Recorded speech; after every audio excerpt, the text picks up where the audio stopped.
Et coucou, j'espère que vous allez bien. Je suis ravie de vous retrouver dans cette nouvelle vidéo dans laquelle je vais vous présenter ma pile à lire du mois d'avril. J'ai quelques romans, le mois de mars n'est pas terminé au moment où je vous filme, mais j'ai quelques romans que je n'ai de ma pile à lire de mars que je n'ai pas eu le temps de lire. Je les repousserai certainement au mois d'après, puisque dans celle-ci, j'ai prioritairement mis l'ALC de notre nouveau club de lecture, le Pavillon des mots. J'ai mis l'ALC que je fais actuellement avec Pauline, et j'ai mis pour tout le reste, principalement de la science-fiction, puisque sans vraiment faire le challenge, mais j'aime bien m'associer au challenge de Céline Lecture, Avril autour de la SF. Je pense qu'elle le fait cette année, je ne sais pas, j'ai même pas regardé pour tout vous dire. Mais du coup, voilà, j'ai pris l'habitude au mois d'avril de lire principalement de la SF. Donc voilà, mis à part mes deux LC, je vais vous présenter de la SF.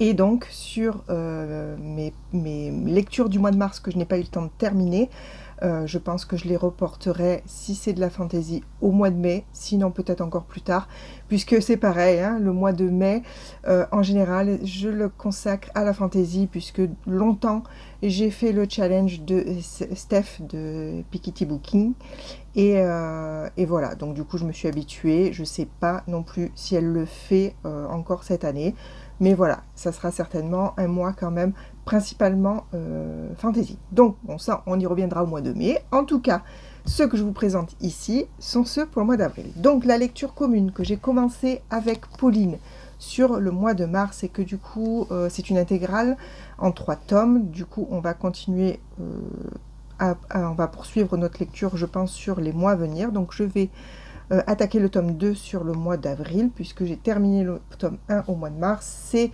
la saga Griffes d'encre de Lucille Chaponnet, qui est auto-éditée. Je vous rappelle le résumé.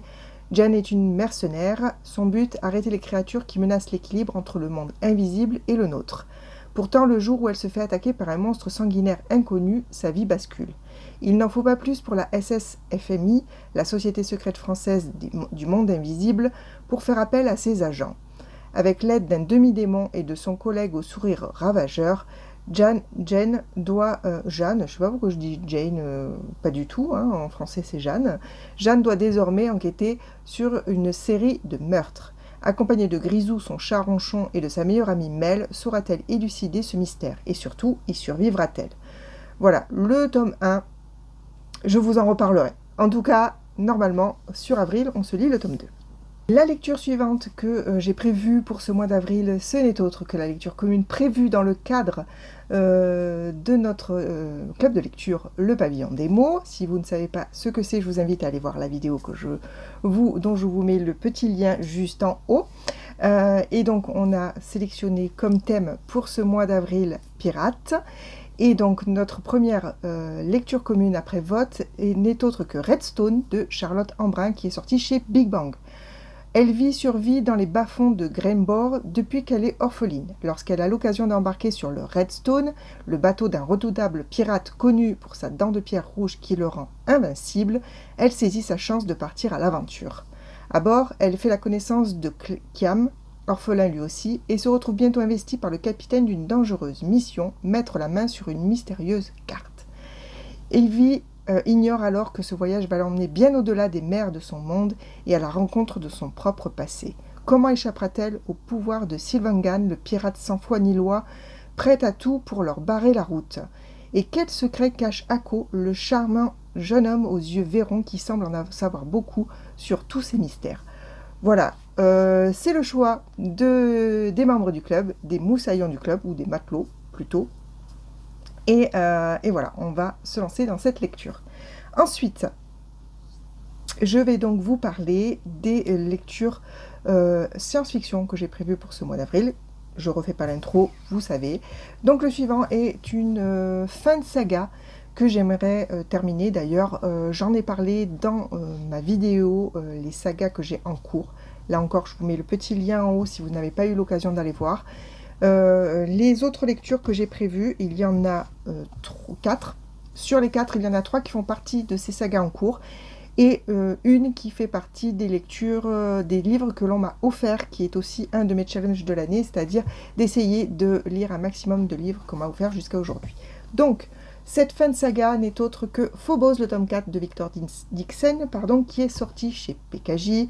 Je vous rappelle le résumé du tome 1. 6 prétendantes d'un côté, 6 prétendants de l'autre, 6 minutes pour se rencontrer, l'éternité pour s'aimer. Ils sont 6 filles et 6 garçons dans les 2 compartiments séparés d'un même vaisseau spatial. Et ils ont 6 minutes chaque semaine pour se séduire et se choisir sous l'œil des caméras embarquées. Ils sont les prétendants du programme Genesis, l'émission de speed dating la plus folle de l'histoire, destinée à créer la première colonie humaine sur Mars. Mais, non pas mais d'ailleurs, Léonore, orpheline de 18 ans, est l'une des 6 élus. Elle a signé pour la gloire, elle a signé pour l'amour, elle a signé pour en aller sans retour. Même si le rêve vire au cauchemar, il est trop tard pour regretter.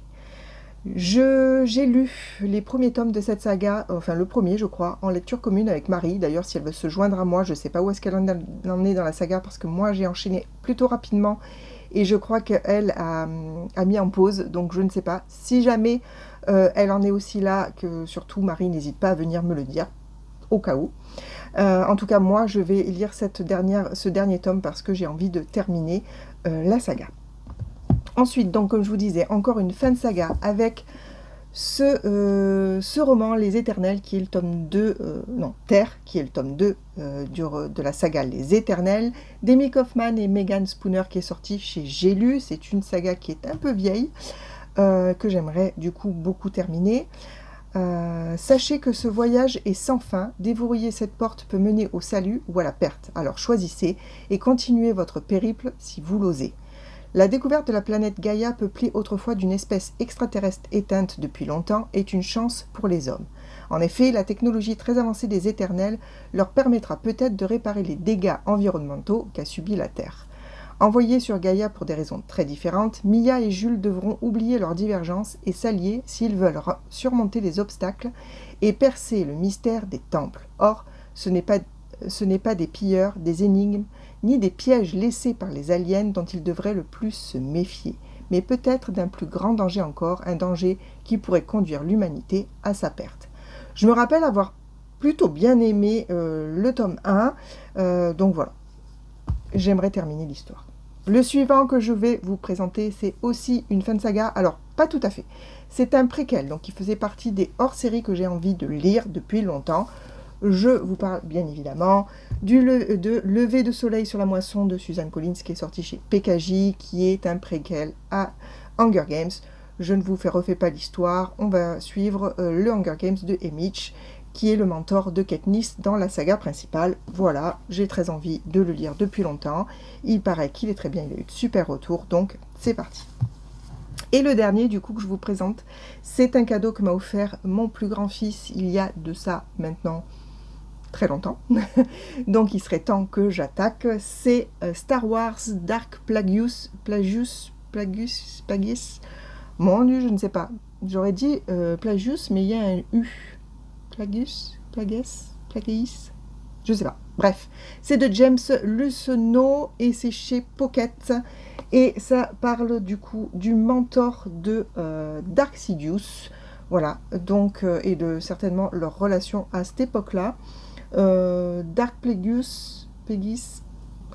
est l'un des seigneurs Sith les plus brillants qui ait jamais existé. Nul n'égale son talent à commander l'ultime pouvoir sur la vie et la mort. Dark Sidious, son apprenti, étudie secrètement la voie des Sith, tout en poursuivant publiquement son ascension au sein du gouvernement. Plagueis et Sidious visent la domination galactique et l'éradication de l'ordre Jedi, mais peuvent-ils défier l'impitoyable tradition Sith? Le désir de règne absolu de l'un et le rêve d'éternité de l'autre contiennent-ils le germe de leur destruction? Bon, bien évidemment, pour ceux qui ne connaissent pas la saga Star Wars et qui ça n'intéresse pas, aucun intérêt. Pour moi, qui suis plutôt fan, j'ai bien envie de découvrir donc la vie du mentor de Dark Sidious. Voilà, donc. Mais par contre, c'est quand même un bon petit pavé, voilà, écrit en tout petit. Donc, après tout ce que je vous ai déjà montré, je ne sais pas si j'aurai le temps, en tout cas, j'ai bien envie. Et Avant de terminer, je voulais vous montrer le dernier, le roman graphique, enfin pas le roman graphique d'ailleurs, la BD, que j'aimerais aussi lire avant le tome 4 de Phobos, puisque c'est tout simplement la BD du tome 1 de Phobos, donc l'envol des éphémères. Et j'ai bien envie de la lire avant pour un peu me rafraîchir la mémoire, notamment sur les personnages. Donc voilà, c'est une BD, ça devrait normalement se lire assez rapidement. Je suis pas trop fan des dessins. Oups, je sais pas si vous voyez. Mais voilà, l'histoire me tente bien. Je me l'étais fait dédicacer, je crois. Il me semble que je l'avais acheté en salon.